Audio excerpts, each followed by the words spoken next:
আমার মাওলার জান্নাতটা হারাম।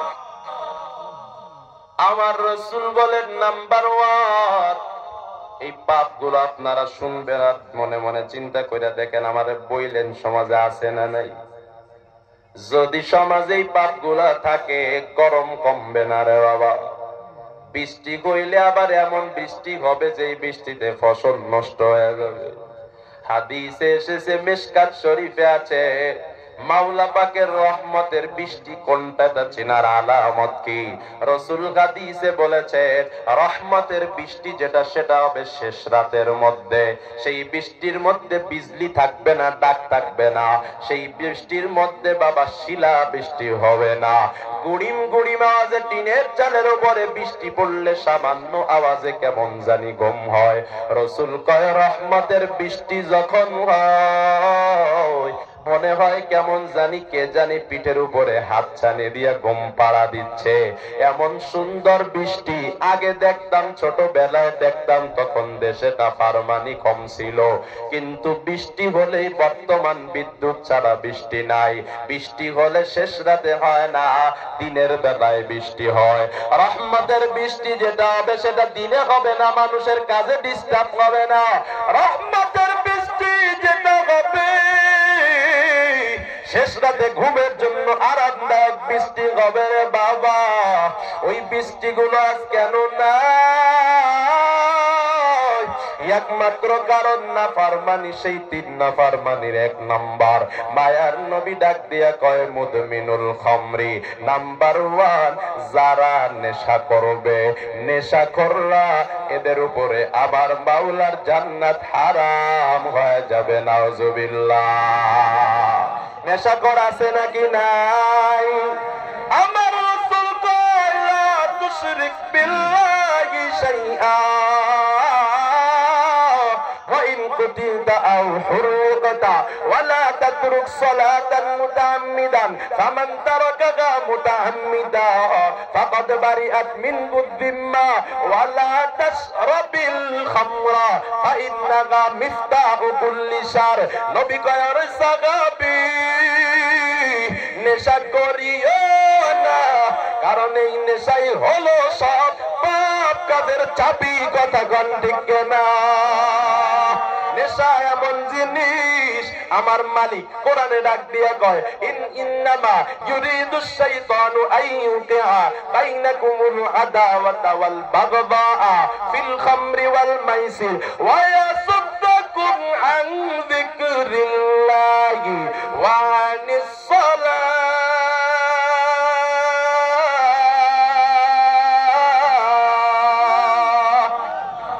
আল্লাহ বলেন মদ জুয়ার নেশা এমন একটা জিনিস পরস্পরের মাঝে দ্বন্দ্ব বাঁধায়া দেয়। কথা ঠিক না বেটি? এই পরস্পর বলতে এলাকার একজন একজনের সাথে না, মা ছেলের সাথে, মা বাবার সাথেও দ্বন্দ্ব বাঁধায়া দেয়। আপনারা দেখছেন না গাজীপুরে নিজের বাবা কি বলে এটাকে সফল কোড়াল, এই কোড়াল দিয়ে নিজের সন্তানকে কুপিয়ে কুপিয়ে হত্যা করেছে। বলেন তো কিসের কারণ? বাবা কান্দে, জিজ্ঞাসা করে কেন ছেলেকে মারলা? তাই আমার কলিজার ধন, আমার বুকের মালিক, কিন্তু মারতে বাধ্য হয়েছি কারণ নেশার জন্য আমারে আর আমার বিবিরে কম কষ্ট দেয় নাই। কথা ঠিক না বেটি? আল্লামা বাবু নগরীর সাথে বেয়াদবি করেছিল ওই যে পুলিশ, তার মেয়ে ঐশী নেশার টাকার জন্য নিজের মা বাবা দুইটারেই বটি দিয়ে জবাই করছিল। কারণ কি? নেশা। এজন্য রাসূল বলেছেন নেশা সব পাপ কাজের চাবি। কথা ঠিক না বেটি? কারণ যারা নেশা করে ওরাই মানুষকে গালিগালাজ করে, ওরাই জুলুম করে। কথা ঠিক না বেটি? ওরাই নারীর সাথে অবৈধ কাজে লিপ্ত হয়। কথা ঠিক না? যারা নেশা করে ওরাই মা বাবারে কষ্ট দেয়। এজন্য 1 নম্বর রাসূল বলেন নেশা করবা না, নেশাখোরদের উপর আল্লাহর জান্নাতটা হারাম হয়ে যাবে। কন্না নাউজুবিল্লাহ। এবার আপনি নামাজ কালাম পড়তেছেন ঠিক আছে, কিন্তু আপনি নেশার কারণে যে জান্নাত হারাম হয়ে রয়েছে আপনার উপরে, আপনার তো খবর নাই। শুধু কি নেশা পান, নাকি নেশা বিক্রি করলে আর গোনা নাই? কথা কয় না, নাকি আরো বেশি? আরো বেশি।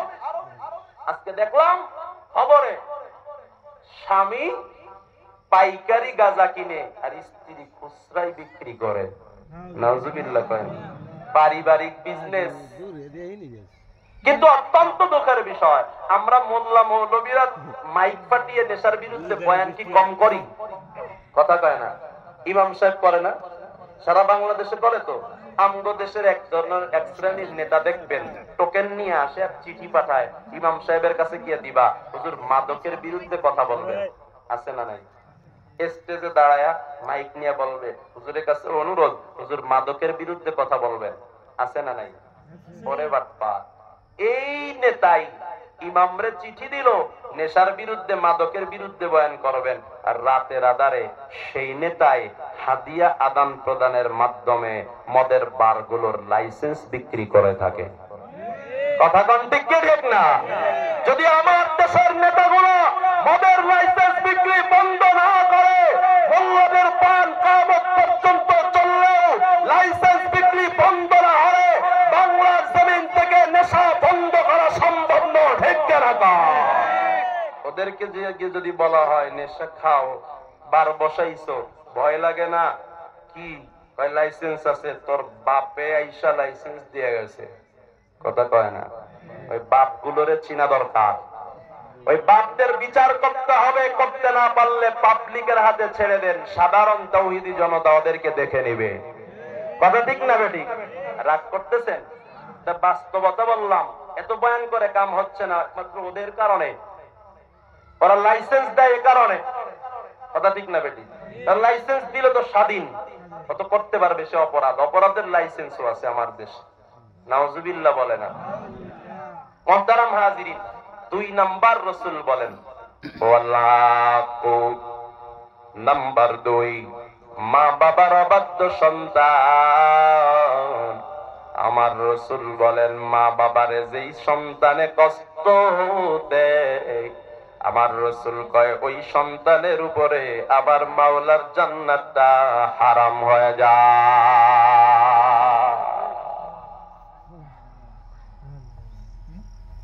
নেশার পাপ বর্তমান সমাজে আছে না নাই? শুধু কি ব্যক্তিগত ভাবে আছে নাকি রাষ্ট্রীয় ভাবে আছে? রাষ্ট্রীয় ভাবে লাইসেন্স দেওয়া মানে রাষ্ট্রীয় ভাবে নেশার গুনাহটা করা হয়। কথা কোন ঠিক না? মা বাবার অবাধ্যতা, সেটাও সমাজে অভাব নয়। নাম্বার 3, আমার আপনার মায়ার নবী ডাক দিয়া কয়, ওয়াত্তায়ুস আল্লাযী ইউকিল্লু ফি আহলিহিল খুবুস। ওই ধরনের মহিলা, সেই মহিলাগুলা নাফরমানির জন্য যুবকদেরকে ডাকতে থাকে, আয় আয় আয়, আমার চেহারাটা দেখ কতটা সুন্দর, আমার চুলটা দেখ কতটা সুন্দর, আমার গানটা শুনে দেখ কতটা সুন্দর, কত চমৎকার আমার কণ্ঠ। চমৎকার কণ্ঠ দিয়া মানুষদেরকে গান শোনাইয়া অসংখ্য নারী পুরুষ যুবক যুবতীদেরকে ধ্বংস করার পর আবার সংসদ ভবনে গিয়া সিয়াসিত্তার হাদিস শোনায়। আছে না না?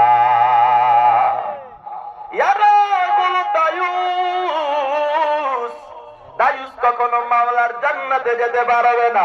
রাসূল কয় যে মহিলাগুলা দায়ুস, এদের উপরে মাওলার জান্নাতটা হারাম।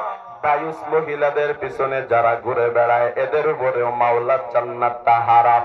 দায়ুস কারা? যারা জিনার দিকে ডাকতে থাকে, অথবা নিজের কণ্ঠে গান বাজনা শোনার জন্য ডাকতে থাকে, অথবা নিজের চেহারা, নিজের শরীর আকার আকৃতি দেখানোর জন্য ডাকতে থাকে। বর্তমান আমার সমাজ এত নষ্ট হয়ে গেল, এই নারীর কারণেই কোন জাতি ধ্বংস হয়, নারীর কারণেই কোন জাতির সফলতা আসে। মানুষের সফলতার চাবিকাঠি 2টা। সফলতা বাধা দিতে, সফলতাকে বিঘ্নতা ঘটানোর চাবিকাঠিও 2টা। 1 নাম্বার অর্থ কেলেঙ্কারি, 2 নাম্বার নারী কেলেঙ্কারি।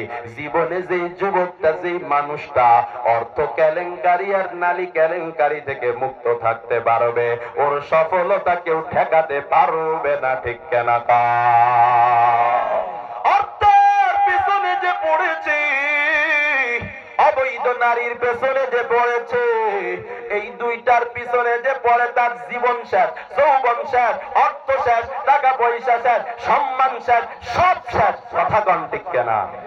মুহতারাম নাজিরিন, এ নবীর উম্মতের দল, আমার নবী কয় দায়ুস মহিলা যারা যুবকদেরকে মানুষদেরকে নাফরমানির দিকে ডাকতে থাকে, কেমনে ডাকে দেখেন না?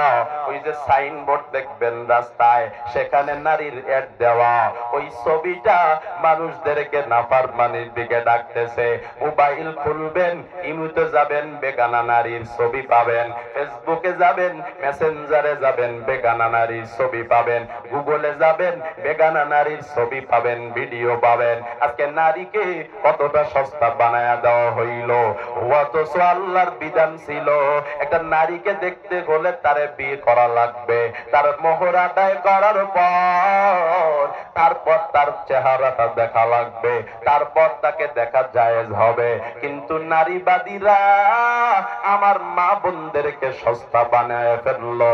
যে যাকে ইচ্ছা যখন তখন দেখতে পায়। আর দামি জিনিস সবাই খোলা বাজারে দেখতে পায় না, দামি জিনিস দেখতে গেলে শোকেস থেকে বের করতে হয়, ঠিক না? আরে নবীর উম্মতের দল, সমাজটা বর্তমান এমন খারাপ হয়ে গেল, যুবকদেরকে কি দোষ দিব? চতুর্দিকে নারীর ফিতনা। যুবকরা ভালো থাকবে কেমনে? স্কুলে গেলে ফিতনা, মোবাইল খুললে ফিতনা, বাজারে গেলে ফিতনা, মার্কেটে গেলে ফিতনা, নারীর ফিতনা। যুবক যুবতীদেরকে দোষ কেমনে দিবেন? এদেরকে তো মোবাইল আর নারী ধ্বংস করে দিচ্ছে। সমাজটা এমন হয়ে গেল, কেমনে বাঁচবারে বান্দা?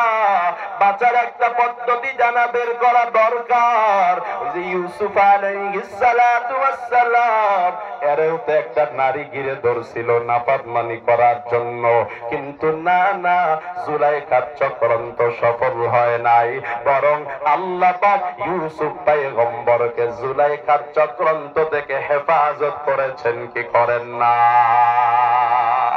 আরজ করে গান কে করেছেন? ওই আল্লাহ এখনো আছে না নাই? আরো জোরে গান আছে না নাই? আল্লাহ আছে, কিন্তু বর্তমানে ইউসুফের মতো যুবক নাই। নাফরমানি থেকে বাঁচার চেষ্টা করে এমন যুবক নাই। কথা গান ঠিক না? আল্লাহ ঠিকই আছে, তবে আমার মাওলা নাফরমানি থেকে ইউসুফ পয়গম্বরকে কেমনে বাঁচিয়েছে? এর সমাজের যুবক, আরে বৃদ্ধ, নাফরমানি থেকে বাঁচা দরকার, নেশা থেকে বাঁচা দরকার, বেপরদা থেকে বাঁচা দরকার, গান বাজনা থেকে বাঁচা দরকার। কিন্তু কিভাবে বাঁচবা? হুজুর সে পদ্ধতি তো জানি না। গুনাহ থেকে বাঁচার পদ্ধতি জানার দরকার আছে না নাই? এক নাম্বার কথা হলো, গুনাহ থেকে কেউ নিজের ইচ্ছায় বাঁচতে পারে না, বরং আল্লাহর ইচ্ছায় বাঁচা যায়, ঠিক না? এবার আল্লাহ তো বাঁচাবে, কিন্তু আল্লাহ এমনিই বাঁচাবে? তুমি গুনাহ করতে চাইবা আর আল্লাহ তোমাকে বাঁচাবে না? আল্লাহ তো স্বাধীনতা দিছে। তবে আল্লাহ বলেন, ফাযকুরুনি আযকুরকুম ওয়াশকুরুলি ওয়া লা তাকফুরুন।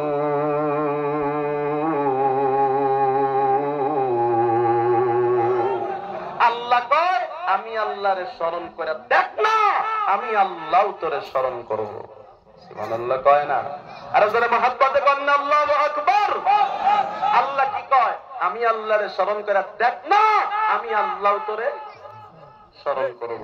আল্লামা জুলফিকার আলী নকশবন্দি কয়, এর ব্যাখ্যা করে উনি বলেন, 8 জায়গায় যদি কোনো মানুষ আল্লাহরে স্মরণ করে, 8টা স্থানে আল্লাহ আল্লাহর বান্দারে স্মরণ করে। কয় স্থান? 8 স্থান।